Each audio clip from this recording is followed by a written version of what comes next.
the San Francisco 49ers offseason. They have $13 million in cap space, but depending on some roster cuts, they can have a little bit more. It's really hard who they cut, though. They can cut D Ford and save $6 million, but I don't think that's worth it.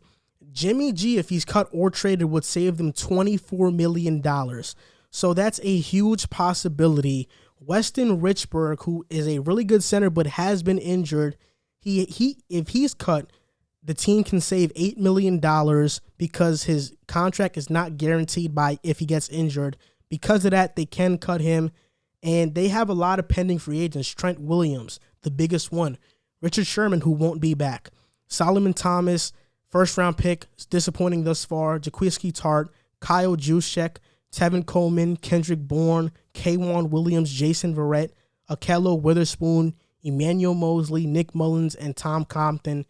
They have a lot of cornerbacks that are free agents, and that's their position of need right now. Based on some roster cuts, they can potentially have $21 million in cap space, or 28, or if they let go of Jimmy Garoppolo, then up to $40 million if they let him go via trade or by cutting him.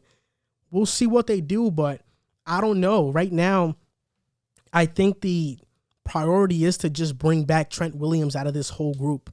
Yeah, I think that Trent Williams is the first guy you got to look at. He was really good this past season after, some question marks this offseason coming back from that debacle in Washington. But, I thought he was solid for them. I think Jimmy G is going to be the first domino that it's kind of tough to judge what their offseason is going to look like right now with them being kind of cloudy about Jimmy Garoppolo. I've heard that the only way they would move on from him is for Deshaun Watson. If they could do that, obviously, I think we could say that for any team. You do it in a heartbeat. I don't see that happening. Personally, I'm starting to lean towards what you've been saying. I don't know that the Texans end up moving him. And if they do, I don't think it's to the 49ers. So I guess they're going to move into next season with Jimmy G, which puts them in a bit of a tougher money situation. But outside of Trent Williams, two other guys I would say are priorities are at the cornerback position. Jason Verrett and K'Wan Williams. I at least bring back one of those two guys because you're going to need corner help anyway. And if you could bring back one of those two guys, it would at least give you a lifeline going into this offseason where if you're hanging on to Jimmy G, you're not in the best money position. Yeah, so their positions of needs are at safety because they're losing Tart, at cornerback because we've mentioned how many guys they're going to lose. Quarterback, because I think they want to upgrade. They want an upgrade over Jimmy, and offensive line outside of Mike McGlinchey.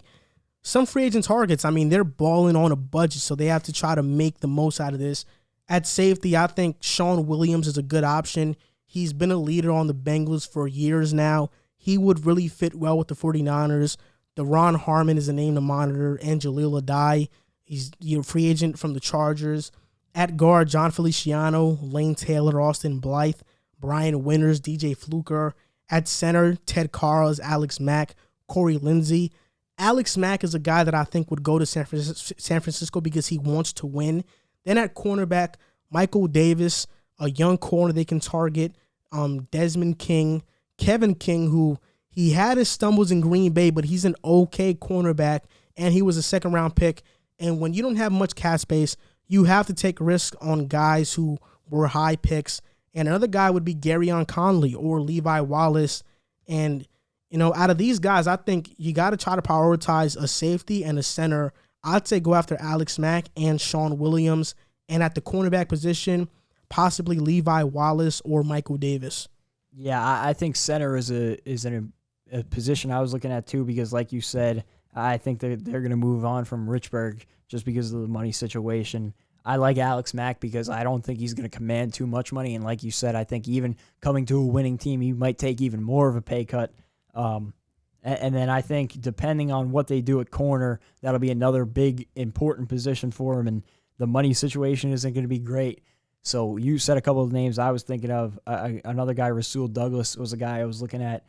Sidney Jones is another guy I was looking at. So you can't be looking at those top-tier guys, but I think there are some guys available, and maybe not the bargain bin, but cheaper than the top of the line that they can look at. But I think getting healthy is the most important thing for them because that was what killed them last season. They have the 12th pick in the first round. They have 10 picks total in this draft, so they have a lot of draft picks to try and retool and get a lot of good players back. I think if Patrick Surtain is there, I think he will be there, and I think that is the direction that the 49ers go. Him or Caleb Fairley, and at safety, Trayvon Morig is going to be gone. But in the second round, if you can, or second or in the third or fourth round, if you can get a guy like Andre Sisco, I think that would be a really good deal. Then at offensive line, you got guys like Trey Smith, Christian Darrisaw, Jalen Mayfield, Sam Cosmi, Alex Leatherwood, Liam Eichenberg, Tevin Jenkins, Dillian Radons. Like, there's a lot of guys at offensive tackle that they can target and try to fulfill that need. At center, Landon Dickerson and Creed Humphrey. At quarterback, if they want to draft one later, maybe Kyle Trask is there. Maybe they like Kyle Trask. Maybe they want to draft Kellen Mond. They can go either way, but I think with this 12th pick, they have to get Patrick Surtain. Yeah, I've been saying it for pretty much every team that needs a cornerback. I think Patrick Surtain is going to be a stud. He was lining up against the best receivers in college football week in and week out, and he was lights out. So I think he's a no-brainer at 12 for them. If for some reason they didn't want to go corner, I think Christian Darrisaw is another guy they could look at. I don't think it would be a terrible pick, but I do think they would regret not going Surtain. Looking at safety, I think a guy they could look at later on, maybe in like the third, maybe in fourth round, Jabril Cox from LSU. He can play a little bit of linebacker, a little bit of safety, so I think he could be a good pick later on in the draft. And it's a deep receiver draft, so I think they should target receiver too at some point in the draft, but I think that's a concern for later on. Deebo Samuel, I think, had a really good year last year, so I don't think it's as much of a pressing need as I thought it was going to be earlier in the season, but it's something they should look to address later on in the draft. My potential depth chart for the 49ers on offense, Jimmy G, Mostert, Deebo Samuel, Brandon Ayuk, and I think for their third receiver, I really like Jalen Hurd. He hasn't had an opportunity yet, but I really like him. But if it's not him, get a guy like Danny Amendola, a veteran who can play the slot. Then at tight end, George Kittle, Trent Williams, Laken Tomlinson, Alex Mack. I think they signed DJ Fluker to fill that guard spot, and Mike McGlinchey. And on defense, Eric Armstead, Javon Kinlaw, D Ford, Nick Bosa, Fred Warner, Drake Greenlaw. And then at cornerback, Patrick Surtain, Jason Verrett, Akello Witherspoon, Jimmy Ward, and Sean Williams. This team is still really good. They have a lot of holes to fill, or guys to, they need to fill up that cornerback position. But all in all, I think the 49ers are in great position to go on another run if they remain healthy, because that was the biggest concern with them last season. Yeah, and they're a really well-coached team, and even last season with the injuries, they were a tough team to beat week in and week out. It didn't matter who was a quarterback. They were putting up a fight late in the season. They played spoiler in a couple games that changed the outcome of the playoff format. So that division next year is going to be crazy. That division is going to be really good. I mean, you have the Seahawks and the Rams, I think, are early Super Bowl contenders, and then the Cardinals and 49ers are both teams that are easily playoff caliber teams, and they're going to be fighting for like the third spot in the division probably. So that's going to be a crazy division. Yeah, that's the NFC West is probably the toughest division in football right now.